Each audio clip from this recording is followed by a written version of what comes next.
Assalamualaikum warahmatullahi wabarakatuh. Selamat datang teman-teman di video saya kali ini. Sebelumnya saya Rafidi Sadra Afsyena dari jurusan Akuntansi Universitas Sultan Ageng Tirtayasa. Di video kali ini saya akan menjelaskan materi terkait dengan PSAK nomor 3, yaitu tentang laporan keuangan interim. Pertama-tama teman-teman saya akan menjelaskan dari definisinya terlebih dahulu. Yang pertama yaitu definisi dari laporan keuangan interim, yaitu laporan keuangan yang berisi laporan keuangan lengkap atau laporan keuangan ringkas untuk suatu periode interim. Lalu apa sih itu periode interim? Periode interim itu suatu periode pelaporan keuangan yang lebih pendek daripada 1 tahun buku penuh.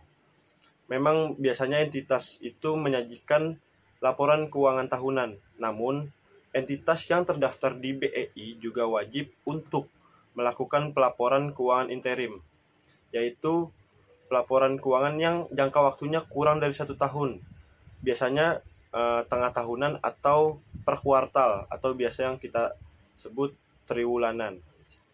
Lalu cakupan dari laporan keuangan interim ini yaitu laporan yang mencakup periode waktu kurang dari 1 tahun, berisi informasi tentang kemajuan kegiatan operasi entitas pada periode tertentu. Selanjutnya yaitu tujuan dari PSAK ini yaitu menentukan isi minimum laporan keuangan interim serta prinsip pengakuan dan pengukuran dalam laporan keuangan lengkap atau ringkas untuk periode interim. Pelaporan keuangan interim yang tepat waktu dan andal meningkatkan kemampuan investor dan kreditor dan pihak lain untuk memahami kapasitas entitas menghasilkan laba dan arus kas serta keadaan dan likuiditas keuangannya. Selain itu, tujuan pelaporan keuangan interim yaitu menyediakan laporan terkini dari kemajuan operasi entitas kepada investor dari pihak lain yang berkepentingan. Jadi semisal contohnya ada investor yang ingin melakukan investasi di suatu perusahaan tertentu, namun periodenya itu berada di bulan Oktober. Nggak mungkin kan investor tersebut memakai laporan keuangan itu, yaitu laporan keuangan 31 Desember tahun sebelumnya.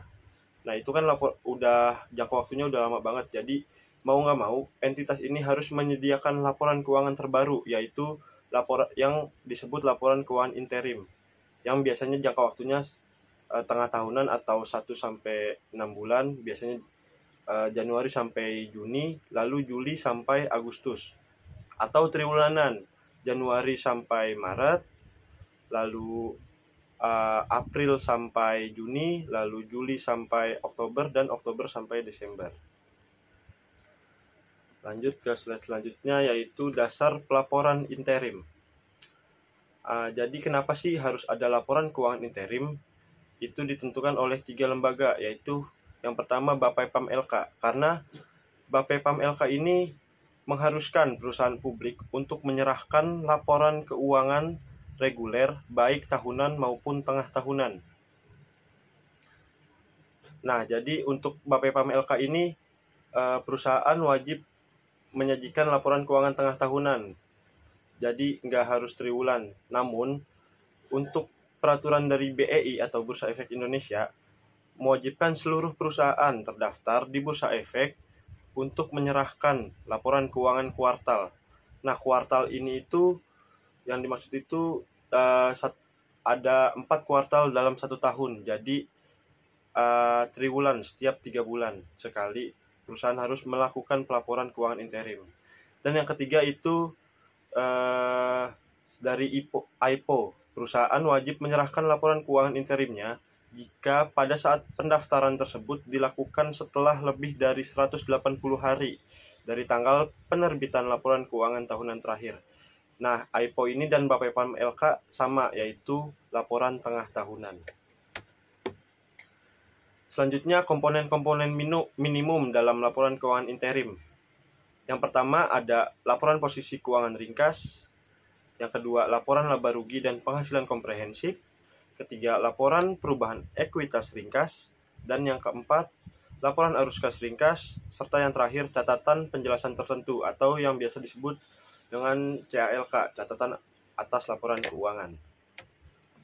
Nah, format dan isinya yang diatur dalam PSAK 3 yaitu yang pertama, jika entitas menerbitkan laporan keuangan lengkap dalam laporan keuangan interimnya, maka format dan isi laporan keuangan interim tersebut sesuai dengan persyaratan PSAK 1, yaitu terkait dengan penyajian laporan keuangan.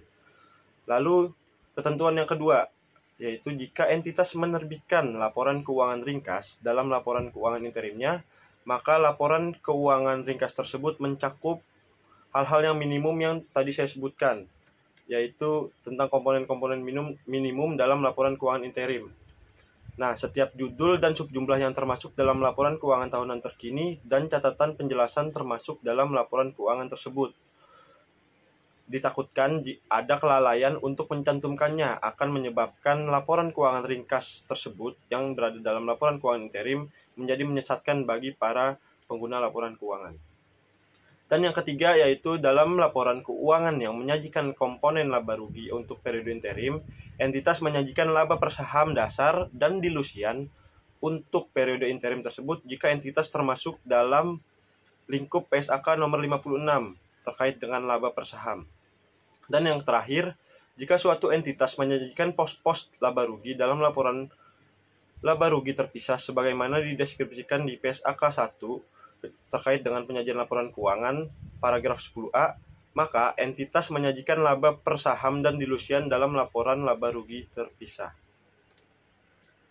Slide selanjutnya membahas terkait dengan ketentuan laporan tengah tahunan. Nah, untuk laporan tengah tahunan ini yaitu laporan keuangan yang periodenya itu antara Januari sampai bulan Juni atau Juli sampai bulan Desember. Yang pertama, jika laporan tengah tahunannya tidak diaudit, maka untuk melaporkannya tidak lebih dari hari terakhir bulan pertama setelah tanggal laporan keuangan tengah tahunan. Atau untuk tengah tahunan itu kita contohkan pakai yang Januari sampai Juni. Jadi untuk melaporkannya jika tidak diaudit yaitu tidak lebih dari hari terakhir bulan pertama. Bulan pertama ini kan Juni ya. Berarti tidak lebih dari bulan pertama, berarti batasnya itu 30 Juni untuk dilaporkan. Namun yang kedua, jika dilakukan review terbatas oleh auditor, maka tidak lebih dari bulan kedua setelah tanggal laporan keuangan tahunan, yaitu bulan Agustus. Bulan Agustus, jadi tadi kan Juli yang pertama, yang kedua yaitu Agustus.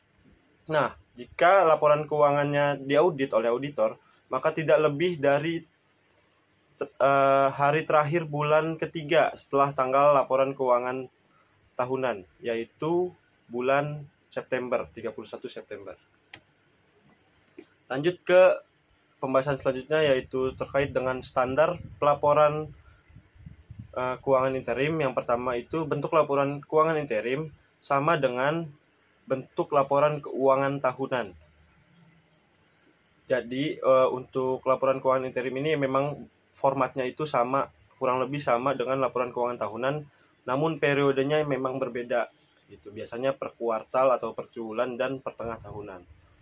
Yang kedua, pendapatan harus diakui dan dilaporkan pada periode diperolehnya dan tidak dapat ditangguhkan ke periode lain untuk menyajikan arus pendapatan yang lebih stabil. Jadi perusahaan tidak bisa memasukkan pendapatan di triwulan pertama ke triwulan kedua, harus tetap di triwulan pertama. Nah, jadi untuk pendapatan dari usaha musiman seperti pertanian, produk makanan dan hiburan, maka tidak dapat dimanipulasi dengan ketentuan tersebut. Nah, yang ketiga itu laporan keuangan interim itu disajikan secara komparatif. Jadi laporan interim disajikan bersandingan dengan laporan interim periode sebelumnya, yaitu hal tersebut untuk laporan laba rugi, laporan perubahan ekuitas, dan laporan arus kas. Namun, untuk laporan posisi keuangan, laporan interim ini disandingkan atau dikomparatifkan dengan laporan tahun lalu. Ya, untuk selanjutnya yaitu di sini ada contoh dari laporan keuangan interim PT Meta FC Tbk. Nah, di sini tertulis bahwa laporan keuangan interim ini tidak diaudit. Artinya perusahaan ini melaporkannya itu tidak boleh lebih dari tanggal 31 Juli.